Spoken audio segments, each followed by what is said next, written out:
I'm Rich Carroll. This local news is a service of Flagler County's Toyota dealer, Beaver Toyota, here to wow you. Flagler Health Plus is expanding in Palm Coast. We'll be breaking ground on one of our health villages in July. The health village concept is really not just about taking care of people when they're sick, but it's also meeting all their health and wellness needs. The facility will be built on 7 acres at the southwestern corner of Matanzas Woods and Belterre Parkways. It will include family practice and specialty care, behavioral health services, orthopedics, and imaging and lab services. Gina Mangus, Vice President of Strategy for Flagler Health Plus, tells WNZF they're planning to build a new hospital on 71 acres at US 1 and Palm Coast Parkway. We've not finalized a plan yet for our hospital services. We're still looking at the timeline and the size of the hospital and what we're going to put there based on what the community needs. What we like to do is go into the community and form a health advisory council and work with the folks in the area to better understand what it is that they're looking for and make sure that we're aligning our services with what the community really wants and needs. Flagler Health Plus also recently expanded its footprint in Flagler with a large orthopedics practice in Palm Coast Town Center and a primary care office on Old Kings Road.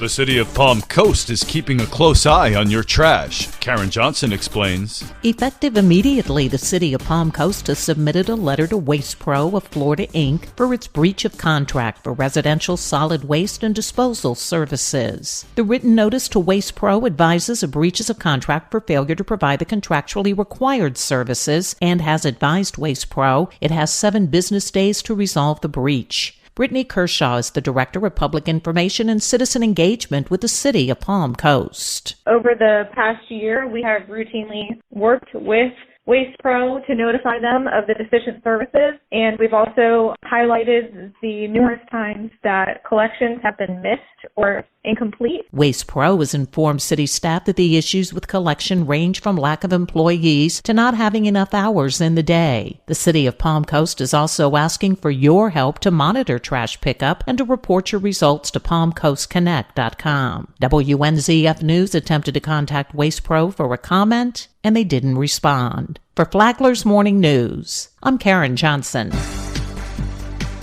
A public-private partnership is being touted as a benefit for local public safety. John Arking reports. Flagler County Sheriff Rick Staley says that they'll be able to deploy an array of license plate readers, or LPRs, through this deal. In a public-private partnership, the Sheriff's Office has joined Elite, Douglas Development, and Town Center CDD to install $101,000 of LPRs in the Town Center Community Development District. With all the growth that is occurring in Town Center and planned in the near future, this is a great partnership, and we appreciate the partners supporting the safety and security of the Town Center area. LPRs are cameras that are either mounted permanently at a location or on trailers that can be moved around. When a car passes by the camera, the device scans the license plate and runs the tag through state and national databases. If the tag matches one that's in the database, the system alerts an analyst and deputies in the field. Last year alone, the Sheriff's Office says LPR hits resulted in 93 arrests, recovering 51 stolen vehicles, 15 fugitives arrested, 33 stolen tags recovered, and 9 missing persons found. From the WNZF Newsroom, I'm John Arkin.